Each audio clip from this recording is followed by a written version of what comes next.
2025-এর শুরুটাই যেন কৃষকদের কষ্ট দিয়ে শুরু হলো। হাজার হাজার লক্ষ লক্ষ টাকা পুঁজি দিয়েও কপির ফলন করার পর মিলছে না তার আশানুরূপ দাম। হ্যাঁ, মাত্র 1 টাকা পিস বিক্রি হচ্ছে বাংলার কপি।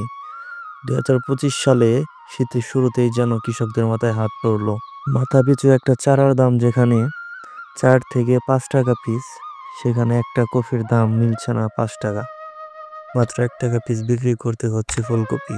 এছাড়াও ক্ষেতে শ্রমিক খরচ, হাল বাবদ খরচ, পানি খরচ, সার খরচ সহ বিভিন্ন জায়গায় কৃষকদের ব্যয় করতে হচ্ছে অনেক টাকা, কিন্তু সেই টাকা উঠে আসছে না ঘরে।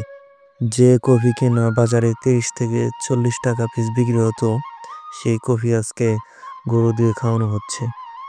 বাজারে যেখানে অন্যান্য সবজির দাম আকাশ ছোঁয়া, সেখানে ফুলকপি বিক্রি হচ্ছে মাত্র 1 টাকা পিস। এভাবেই কৃষকরা ঠকে যায় আজীবন, আর সব কষ্টগুলো শুধুমাত্র তাদের একাই বহন করতে হয়।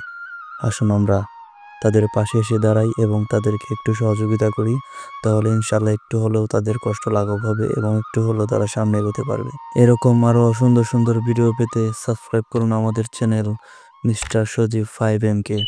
দেখা হবে অন্য একটি ভিডিওতে। সে পর্যন্ত সুস্থ থাকুন, ভালো থাকুন। আল্লাহ হাফেজ, আসসালামু আলাইকুম।